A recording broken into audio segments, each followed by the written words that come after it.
तो hello student, कैसे हो आप सभी लोग। आज स्टार्ट करने वाले हैं लेक्चर नंबर 10 परम्यूटेशन और कॉम्बिनेशन का, जिसमें कई सारे क्वेश्चन की प्रैक्टिस करके अपने जो बेसिक कंसेप्ट जो हमने पुराने वाले वीडियो लेक्चर में देखे थे उसे और ज़्यादा अच्छा करेंगे। तो बिना कोई देरी करे हुए स्टूडेंट पहले क्वेश्चन की तरफ मूव करते हैं। तो पहला क्वेश्चन आपको दे रखा क्या, या ध्यान से गौर करिएगा पहले क्वेश्चन पे। तो क्वेश्चन आपको स्टूडेंट दे रखा है यहाँ पे, ध्यान से रीड करिएगा क्वेश्चन को कि in an election there are 5 candidates and there 3 vacancies. A voter can vote maximum to 3 candidates, then in how many ways can he vote. यानी क्वेश्चन में ये कह रखा, आपको जब ध्यान से क्वेश्चन को रीड करोगे तो आपको मालूम पड़ेगा कि एक इलेक्शन हो रहा है, वहाँ पे 5 कैंडिडेट है, ठीक है, और वहाँ पे 3 वैकेंसीज हैं। इसका मतलब 3 तरीके से वहाँ वोट हो सकते हैं, ठीक है। और एक voter can vote maximum to 3 candidate, उसमें जो वोटर है वो किन्हीं भी 3 कैंडिडेट को ज्यादा से ज्यादा वोट दे सकता है। या तो वो किसी को नहीं देगा, ठीक है, मतलब किसी को नहीं, मतलब उसे वोट दे रहा है कि मैंने कहने का मतलब वोट देना कंपलसरी है, भाई सीधी बात इलेक्शन हो रहा है तो वोट कंपलसरी है। या तो वो एक को दे सकता है वोट, या फिर किसी 2 को दे सकता है, या फिर किन्हीं क्या 3 जो कैंडिडेट्स हैं उनको वो वोट कर सकता है। तो उसका मतलब कहने का सीधे सा मतलब ये है कि उसमें आपको केस के अंदर केस बनेंगे यहाँ इस क्वेश्चन में। तो उसने क्या रखा क्या कि जो एक पर्सन है वो कितनी तरीके से वोट कर सकता है। तो जरा ध्यान से देखिएगा। तो पहला हम इसमें केस क्या मानेंगे, तो केस नंबर फर्स्ट जरा स्टूडेंट ध्यान से देखिएगा। तो केस नंबर फर्स्ट जब हम लोग सॉल्व करेंगे तो केस नंबर हम फर्स्ट क्या मानेंगे कि जो कैंडिडेट है यानी कि जो वोटर है, ठीक है, वोटर ने उन 5 में से किसी एक को वोट किया है। वोटर ने जो क्या है एक पर्सन को वोट किया है, ठीक है। अब जरा एक चीज बताना स्टूडेंट ध्यान से कि 5 कैंडिडेट में किसी एक को वोट देने के जो नंबर्स होंगे वो क्या होंगे, तो सीधी बात है क्या हुआ 5C1 हुआ, ठीक है। यानी वो 5 लोगों में से किसी एक को सिलेक्ट करेगा, उसको वोट दे सकता है। तो इसका मतलब 5C1 इज इक्वल टू कितना हुआ स्टूडेंट 5, ठीक है। केस नंबर इसमें सेकंड क्या बनेगा हमारा कि जो हमारा एक वोटर है, ठीक है, जो वोट देने गया है वो क्या करेगा किन्हीं भी 2 पर्सन्स को वोट दे के आया है, ठीक है। यानी इसमें मल्टीपल टाइम्स वोट है। तो इसका मतलब जो पर्सन है, जो वोटर है, वो क्या किसी भी 2 कैंडिडेट को सिलेक्ट करके उनको वोट दे सकता है। तो इसका मतलब 5 जो कैंडिडेट है उनमें से 2 पर्सन को सिलेक्ट करने तरीके होंगे 5C2, और 5C2 बोले तो स्टूडेंट कितना हुआ 10 हुआ। Is that clear. चलिए स्टूडेंट अब अगला केस बनाते हैं। तो अगला केस एक और बन सकता है क्या, केस नंबर 3 हमारा ये बनेगा कि जो वोटर है, ठीक है, जो वोटर है वो वैसे कितने मैक्सिमम वोट दे सकता है 3 वोट। तो इसका मतलब हमने मान लिया कि वोटर ने 3 पर्सन को वोट दिया है, ठीक है। अब जरा स्टूडेंट बताना कि 5 स्टूडेंट्स में से 3 को अगर वो सिलेक्ट करेगा तो तरीके क्या होंगे हमारे पास 5C3 हुआ। Is that clear. और 5C3 बोले तो कितना होता है 10 होता। तो इस तरीके से जो पर्सन है, जो वोटर है, वो इतने तरीके से वोट कर सकता है, ठीक है। एक वोट कर सकता है कि नहीं 5 में से, या किन्हीं 2 पर्सन को, या फिर क्या किन्हीं 3 पर्सन को। तो 3 केस बने। अगर मैं इसका टोटल सम निकालूंगा तो 5 + 10 15, और +10 यानी कितना 25। तो स्टूडेंट इस क्वेश्चन का जो आंसर हुआ, तो आंसर क्या होने वाला 25 इज द करेक्ट आंसर। तो MP पैट 1987 में आया हुआ क्वेश्चन है। वैसे भी कई सारे और एग्जामिनेशन में देखा हुआ क्वेश्चन है ये, तो लेकिन इसमें सारे एग्जाम को मेंशन नहीं किया गया है। वो जो एक एग्जाम दे रखा था उसी को यहां पे मेंशन किया गया है, ठीक है। चलिए स्टूडेंट अगले क्वेश्चन की तरफ बढ़ते हैं। तो अगला क्वेश्चन क्या दे रखा है, तो जरा क्वेश्चन ध्यान से पढ़ेगा। अगला क्वेश्चन आपको दे रखा था sum of all positive divisor of 960, ठीक है। यानी 960 के जितने भी डिवीजर यानी कि जो फैक्टर होंगे उनका अगर सम किया जाए तो वो सम कितना होगा ये पूछा गया है, ठीक है। तो इसका मेथड क्या होता है स्टूडेंट, जो भी आपको नंबर दे रखा है, ठीक है, जो भी आपको नंबर दे रखा उसके आप सबसे पहले प्राइम फैक्टर करिए। तो 960 है, इसके जब मैं प्राइम फैक्टर करूंगा तो 2 से यहाँ पे 4 आएगा, फिर यहाँ पे 8, और फिर यहाँ पे 0 आएगा, फिर 2 से अगेन 240 आएगा, 2 से फिर डिवाइड करूंगा 120 आएगा, उसके बाद फिर यहाँ पे 60 आएगा, उसके बाद फिर यहाँ पे 30 आएगा, उसके बाद स्टूडेंट फिर यहाँ पे 3 आएगा, सॉरी 2 अभी और आएगा, 15 हुआ, फिर 3 से यहाँ पे 5 हुआ, और फिर 5 से क्या 1। तो अगर इस नंबर की मैं प्राइम फैक्टराइजेशन की फैक्टर फॉर्म लिखूंगा तो क्या आएगा 2 की पावर यहाँ पे स्टूडेंट कितना आएगा, तो यहाँ पे 1 2 3 4 5 6 यानी 2 की पावर 6 इंटू यहाँ पे 3 की पावर 1 और इंटू क्या 5 की पावर क्या 1, ठीक है। तो इसका अब इसमें एक चीज ध्यान से देखना, इससे पहले वाले और वीडियो लेक्चर में मैंने क्या निकलवाया था प्रॉपर फैक्टर निकाला, ठीक है। प्रॉपर फैक्टर का क्वेश्चन तो आप लोग कर चुके हो, पर इस वाले क्वेश्चन में यह कहा गया है कि जो भी फैक्टर्स है उनका सम फाइंड करना आपको, ठीक है।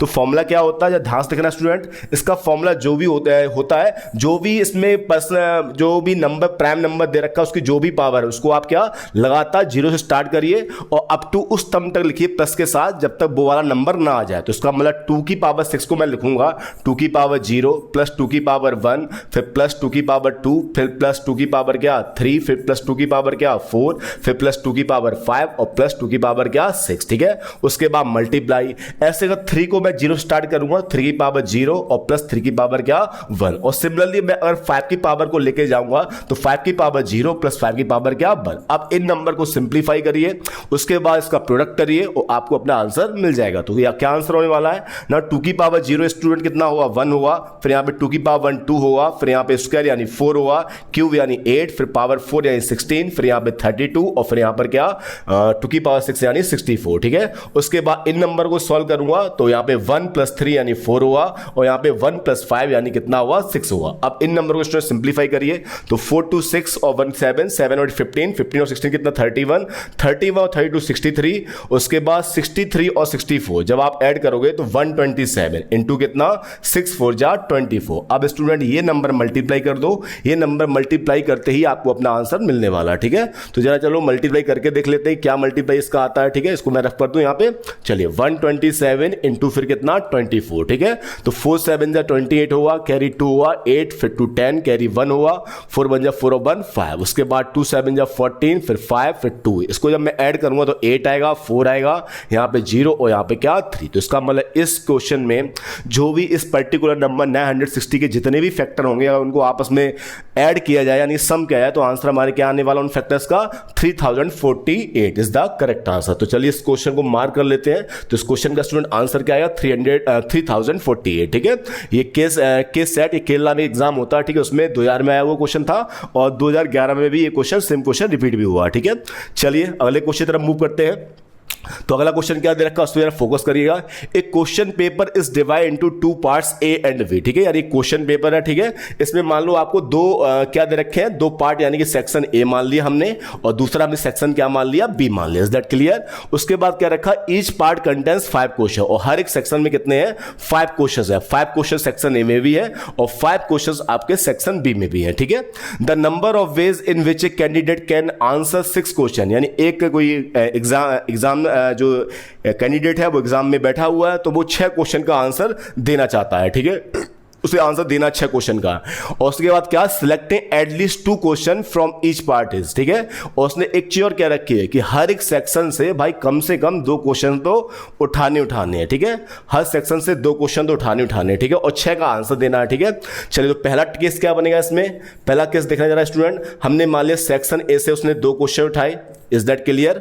सेक्शन ए से कितने उठाए 2, तो बताइए 6 क्वेश्चन कंप्लीट करने के लिए सेक्शन बी से कितने उठाने पड़ेंगे 4 क्वेश्चन, ठीक है।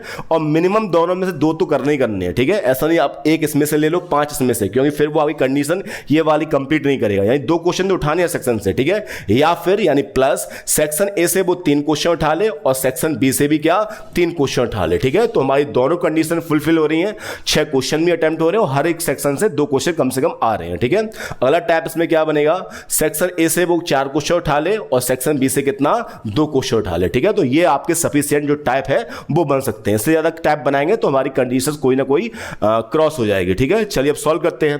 बताओ सेक्शन ए में 5 क्वेश्चन है, 2 अटेम्प्ट करने तरीके 5C2 हुआ, ऐसे सेक्शन बी में 5 है तो यानी 5C4 हुआ, प्लस यहां पे कितना हुआ 5C3 हुआ, यहां पे 5C3 अनदर हुआ, प्लस यहां पे 5C4 और फिर यहां पर क्या 5C2। स्टूडेंट जब इसको आप सिंप्लीफाई करोगे तो 5C2 यानी कितना हुआ आपका 10 हुआ, उसके बाद प्लस इंटू 5C4 यानी 5 हुआ, 5C3 अगेन 10 हुआ, फिर ये अगेन 10 हुआ, प्लस 5C4 स्टूडेंट 5 हुआ और 5C2 अगेन कितना हुआ 10 हुआ। जब इसको आप सिंप्लीफाई करोगे स्टूडेंट तो आपको फिर से आंसर मिल जाएगा 10 5 जा 50, 10 5 जा 50 और 10 10 जा 100, यानी 100 प्लस 50 यानी 200। इसका मतलब वो 200 तरीके से इन क्वेश्चनों को अटेम्प्ट कर सकता है। तो इस क्वेश्चन का स्टूडेंट आंसर क्या हुआ, the option C is the correct answer. Is that clear?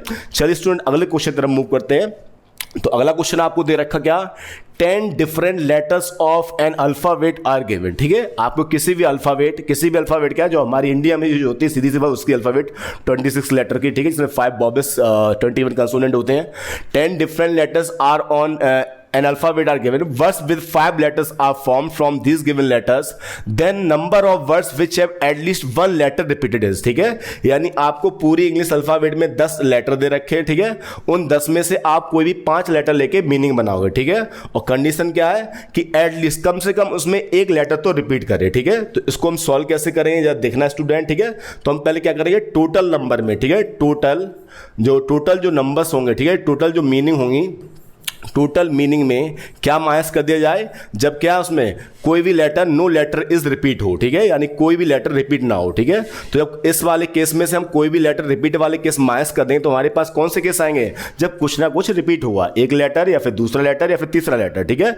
अब बताओ टोटल मीनिंग बनाए तरीके कितने होंगे जरा स्टूडेंट बताना, ठीक है। 5 लेटर की मीनिंग आनी है, तो इसका मतलब क्या हुआ, मतलब पहले लेटर का जो सिलेक्शन हुआ वो कितने तरीके से हुआ, 10 तरीके से, इज दैट क्लियर भाई। 10 लेटर है और 5 लेटर सिलेक्ट करने हैं, तो इसका मतलब पहला वाला भी 10, दूसरा वाला भी 10, क्योंकि हमें रिपीट करना है, ठीक है, कि उसने क्वेश्चन क्या रखा है, which have at least 1 letter repeated is, इसका मतलब रिपीट वो एक्सेप्ट कर रहा है, ठीक है। तो इसका मतलब 10 इंटू 10 इंटू 10 इंटू 10 माइनस, अब स्टूडेंट क्या है, अब उसने क्या रखा, कोई भी लेटर रिपीट ना करे, ठीक है। अब कोई लेटर रिपीट नहीं करे तो उसका कंडीशन क्या हुआ, तो सीधी सी बात है, कोई लेटर रिपीट नहीं करेगा तो इसका मतलब पहला वाला बताइए 10 तरीके से, फिर 9, फिर 8, फिर 7 और फिर क्या 6, यही तो पैटर्न होंगे। अच्छा ये स्टूडेंट सॉल्व करने पे 10 की पावर 5 आएगा, इसको जरा सॉल्व करिए, तो 10 9 जा कितना हुआ 80, सॉरी 90, 98 जा 720 और इनटू कितना 7 6 जा 42। इन नंबर्स को जरा मल्टीप्लाई करिए, 10 की पावर 5 बोले तो 1 लाख आएगा, यही तो आएगा भाई, माइनस इनको मल्टीप्लाई करिए, 720 का मल्टीप्लाई किससे 42 से, तो यहाँ पे 0 आएगा, यहाँ 4 और यहाँ पे कितना 14, उसके बाद यहाँ पे 0 फिर 8 और फिर यहाँ पे 28, इसका मतलब यहाँ पे 0 4 फिर 12 फिर 0 फिर 3, इसका मतलब ये नंबर इसमें माइनस हो जाएंगे 3024 और क्या 0, और जब इसको आप इसमें से माइनस करोगे तो क्या आंसर आने वाला, 69,760 इज द करेक्ट आंसर। तो इस वाले क्वेश्चन का आंसर क्या होने वाला है स्टूडेंट, 69,740, ठीक है, कि उसने क्वेश्चन में क्या रखा था, क्या कि उसने क्या रखा था, क्या कि हैव एटलीस्ट 1 लेटर रिपीट, यानी कम से कम एक लेटर तो रिपीट करना ही है, 2 भी कर सकते हैं, 3 भी कर सकते हैं, 4 भी कर सकते हैं, 5। तो हमने क्या किया, टोटल पहले नंबर बना लिए भाई, टोटल नंबर इसलिए बनाए कि उसमें रिपीट हमें कराना है, कि उसने वो रिपीट वाले लेटर एक्सेप्ट कर रहा है, उसमें से क्या किस माइनस कर दिए, जब कोई भी नंबर या लेटर रिपीट नहीं कर रहा है, तो टोटल में से जब रिपीट ना करने वाले केस आप माइनस करोगे तो सीधी सी बात आंसर कौन सा आएगा, जब कोई ना कोई लेटर रिपीट हो गया है। Is that clear. तो इस क्वेश्चन का जो आंसर हुआ स्टूडेंट वो क्या हुआ, option number A is the correct answer. IIT 1980, MNR 1998, 99 और DCE जो दिल्ली में एग्जामिनेशन होता है उसमें आया वो क्वेश्चन है 2001 में, ठीक है। तो कई बार रिपीट हुआ है, तो आपके एग्जाम के पॉइंट ऑफ व्यू से ये क्वेश्चन थोड़ा देख के आप लोग जाना। चलिए अगला क्वेश्चन देखते हैं स्टूडेंट क्या दे रखा है, The total number of natural number of 6 digit that can be made with the digit 1 2 3 4, ठीक है, 6 डिजिट का। इस क्वेश्चन देखना बड़ा अच्छा क्वेश्चन है, ठीक है, और किसी एग्जामिनेशन में आया वो अलग बात है, यहाँ मेंशन नहीं हो पाया है। आपको 6 डिजिट का नंबर बनाना है पर आपको डिजिट सिर्फ 4 दे रखे, तो सीधी सी बात है रिपीट टू डिजिट होगी भाई, ठीक है, डिजिट का रिपीट हो रहा है तो कंपलसरी इसमें हुआ, ठीक है। अब कंडीशन क्या है, if all digits are to appear in the same number at least once is, ठीक है। अब उसने क्या रखा, क्या जब भी आप नंबर बनाओ तो एक चीज का विशेष ध्यान रखो, क्या इन चारों नंबर को एक बार तो आना है, बाकी रिपीट करे वो अलग बात है, पर ये चारों नंबर एक बार तो यूज होने, ठीक है। अब स्टूडेंट जरा देखना इस क्वेश्चन कैसे डील गया है। केस नंबर हम फर्स्ट क्या मानते हैं, केस नंबर हमने फर्स्ट मानते हैं, ये मानते हैं कि जो रिपीट वाला लेटर है, ठीक है, जो रिपीट लेटर करेंगे वो दोनों लेटर कैसे है, डिफरेंट है, कैसे है, डिफरेंट है, ठीक है। चलिए अब जरा देखना भाई, अब स्टूडेंट जो रिपीट कर रहे हैं वो दोनों लेटर कैसे हैं, डिफरेंट है, मतलब एक बार 1 आ जाएगा, एक बार 2 आ जाएगा, ठीक है। अब जरा स्टूडेंट बताना 2 डिफरेंट लेटर को रिपीट कराने के तरीके नंबर्स को, तो 4 नंबर है, 4 नंबर है भाई, 6 का नंबर बनाना है, 4 ही नंबर हमारे पास है, तो इसका मतलब 2 नंबर हमें और चाहिए। अब वो 2 नंबर कौन से लेंगे, दोनों डिफरेंट लेंगे, सेम नहीं लेंगे, डिफरेंट। तो 4 में से 2 डिफरेंट नंबर तरीके कितने हो जाएंगे, 4C2। अब जरा स्टूडेंट बताना ये 4 नंबर तो हमें पहले लेने ही थे आपके पास, इसके बाद आपने 2 नंबर और लिए, पर वो 2 नंबर क्या होंगे, किसी न किसी से मैच हो रहे होंगे, क्योंकि भाई नंबर तो 4 ही है हमारे पास, तो इसका मतलब अब मीनिंग कितनी बनेंगे उससे, फैक्टोरियल 6 मीनिंग या नंबर। लेकिन याद रखना दो नंबर क्या डिफरेंट डिफरेंट इसमें यूज हुए हैं। इसका मतलब मान लो 2 बार 1 आया हुआ, 2 बार 2 और 1 बार 3 और 1 बार क्या 4। ये नंबर मान लो बना हुआ हमारा 6 डिजिट पूरी हो गई है। और जो रिपीट हो रहे हैं वो दोनों नंबर कैसे हैं, डिफरेंट नंबर। तो इसका मतलब फैक्टोरियल 2 का डिवाइड इस वाले के लिए और फैक्टोरियल 2 का डिवाइड इसके लिए। इसको जब सॉल्व करोगे स्टूडेंट तो 4c2 बोले तो कितना आएगा 6 आएगा, यहाँ पे 720 हुआ और यहाँ पे कितना हुआ 4 हुआ। 4 से स्टूडेंट ये 180 टाइम्स कैंसिल और 180 का मल्टीप्लाई 6 में यानी 1080। तो ये पहला केस तो हमारा ये हो गया, ठीक है, कि अगर जो लेटर रिपीट हो रहे हैं वो दोनों कैसे खुद डिफरेंट हो, ठीक है। चलिए स्टूडेंट तो इसका आंसर जरा थोड़ा मेंशन कर लो, यहाँ पे कितना आया आंसर इसका 1080। अब अगला केस बनाते हैं। अगला केस क्या हुआ स्टूडेंट, ध्यान से देखना। केस नंबर सेकंड में क्या बनाएंगे, केस नंबर हम ये बनाएंगे कि इसमें जो लेटर रिपीट कर रहे हैं, 2 लेटर जो रिपीट कर रहे हैं, लेटर क्या नंबर सॉरी, ठीक है, जो 2 नंबर रिपीट कर रहे हैं, 2 नंबर जो रिपीट हो रहे हैं वो दोनों कैसे हैं, सेम है यानी आइडेंटिकल है। इसका मतलब बोले तो मान लो 1 2 3 4 तो हमें यूज करना ही करना है। अब उसके बाद 2 लेटर की कमी है, पर इस बार जो 2 लेटर रिपीट करेंगे वो डिफरेंट डिफरेंट लेटर रिपीट नहीं होंगे, सेम। मान लो 2 2 आ गए यहाँ पे, ठीक है, ये 2 2 आ गए तो 6 डिजिट पूरी हो गई है और सिर्फ जो रिपीट हुआ वो सेम नंबर है। तो जरा बताना भाई इन 4 में से कोई भी नंबर लेने के तरीके बताओ कितने होंगे, सेम नंबर। इसका मतलब क्या 4 में से कोई भी 2 नंबर ले लें तो इसका मतलब क्या हुआ 4c2। Is that clear, into जरा स्टूडेंट ये बताना। अब उसके बाद यहां पे कितने हो गए फैक्टोरियल 6, ठीक है, पर इस बार किसका डिवाइड लगाएंगे हम लोग, फैक्टोरियल 3 का डिवाइड। Is that clear. चलिए इसको यार सॉल्व करते हैं स्टूडेंट, ठीक है।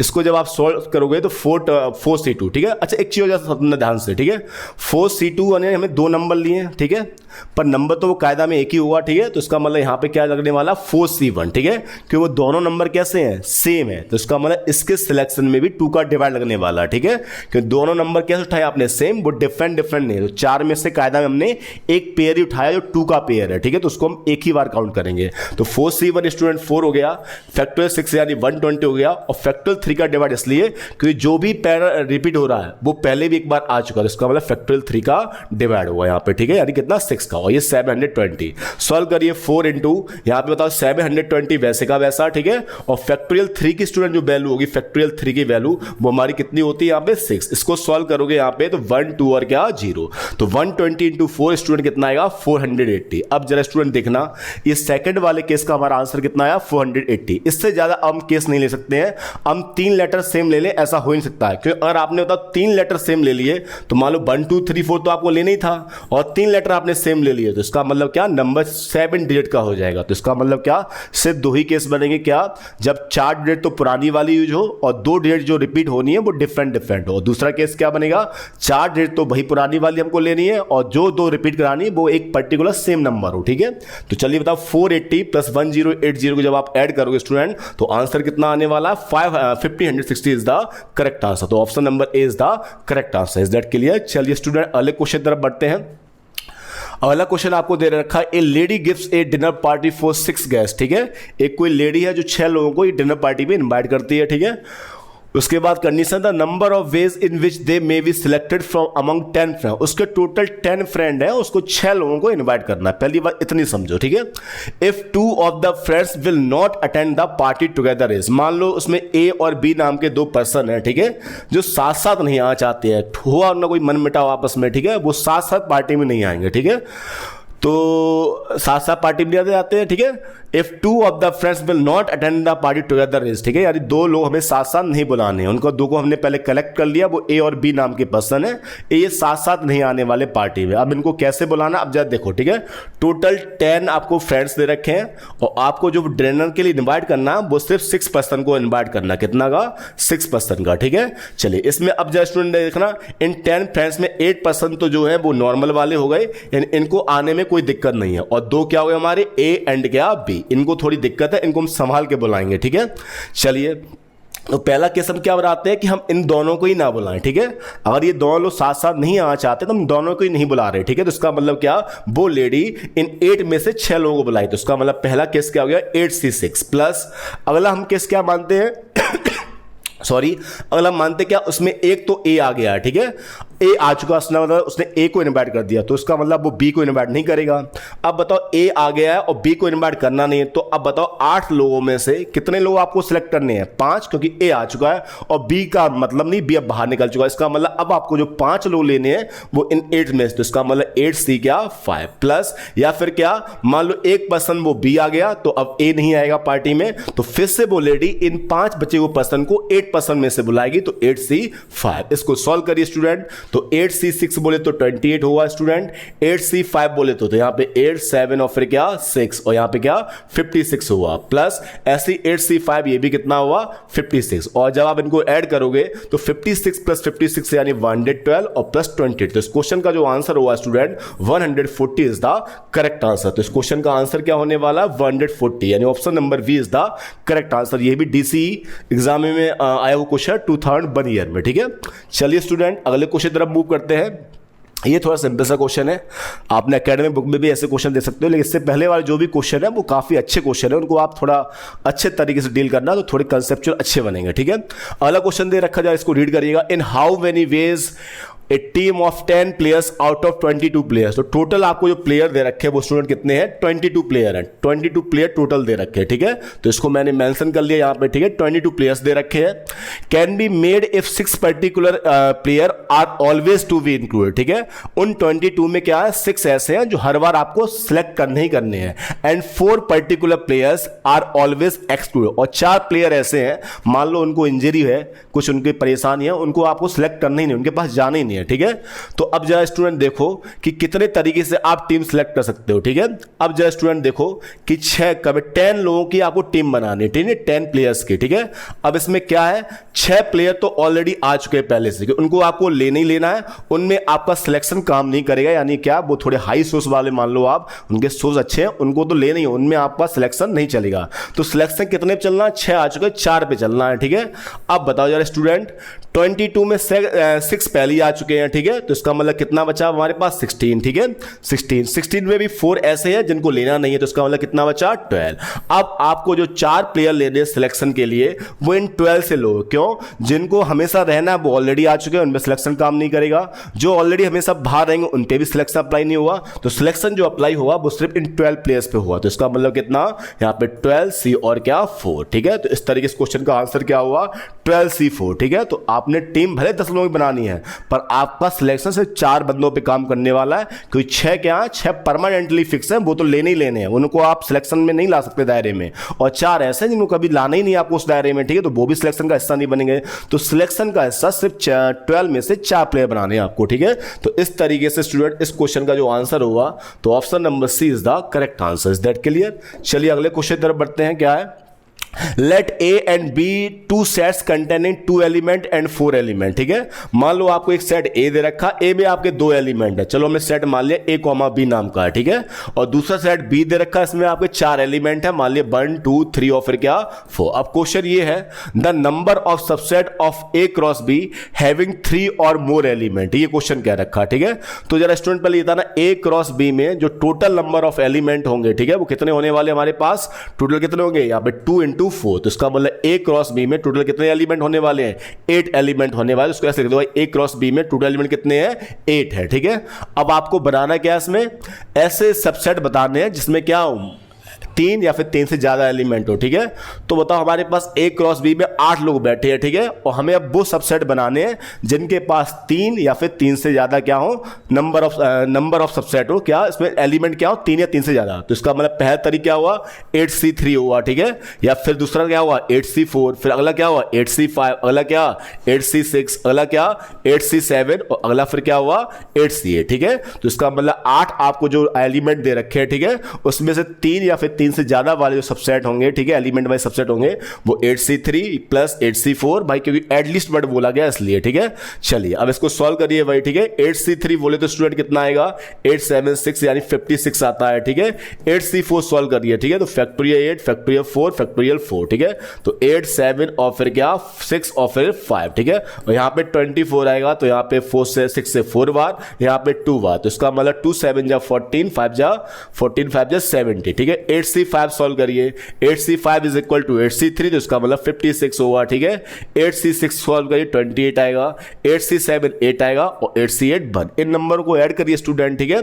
तो जब ऐड करो 56 और 56 यानी 112 और 70 यानी कितना हो गया 182। उसके बाद 28 और 8 36 और 1 कितना 37। इनको ऐड करिए जरा स्टूडेंट ध्यान से, ठीक है। तो 7 और 2 कितना हुआ 9, 8 और 3 11 और फिर यहाँ पे क्या 2। तो इसका मतलब क्या, तो A क्रॉस B में इतने सबसेट यानी 219 सबसेट होंगे जिसमें नंबर ऑफ एलिमेंट क्या होंगे 3 होंगे या फिर 3 से क्या होंगे ज्यादा होंगे। Is that clear? तो इस क्वेश्चन का आंसर जो आएगा स्टूडेंट वो क्या आएगा, option number C is the correct answer. Is that clear? चलिए स्टूडेंट अगले क्वेश्चन तरफ बढ़ते। जेईई मेंस 2013 में वो क्वेश्चन था, अच्छा क्वेश्चन था। अगला क्वेश्चन है the number of positive integral solution of if a into B into C equal to क्या 30। यानी क्या रखा क्या कि 3 नंबर का जो मल्टीप्लाई है ट्रिपलेट है उनका जो मल्टीप्लाई है वो कितना है 30 है। तो बताओ ऐसे कितने इसके इंटीग्रल सॉल्यूशन, यानी पूरी इंटीग्रल का मतलब इंटीजर होना चाहिए और मल्टीप्लाई करने पे उन 3 पर्टिकुलर नंबरों पे क्या आना चाहिए 30। जरा स्टूडेंट जरा देखने से सॉल्व कैसे करेंगे।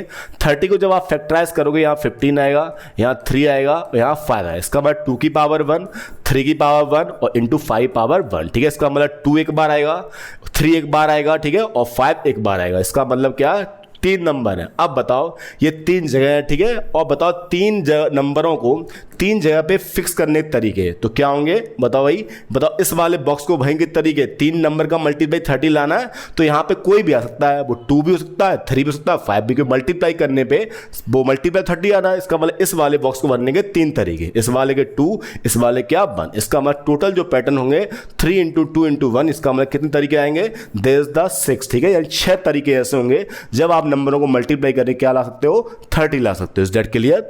तो इस वाले वीडियो लेक्चर में स्टूडेंट इतने ही क्वेश्चन करते हैं। अगले वीडियो लेक्चर में फिर मिलेंगे लेक्चर नंबर 11 में कुछ और मजेदार और अच्छे क्वेश्चन के साथ, ठीक है।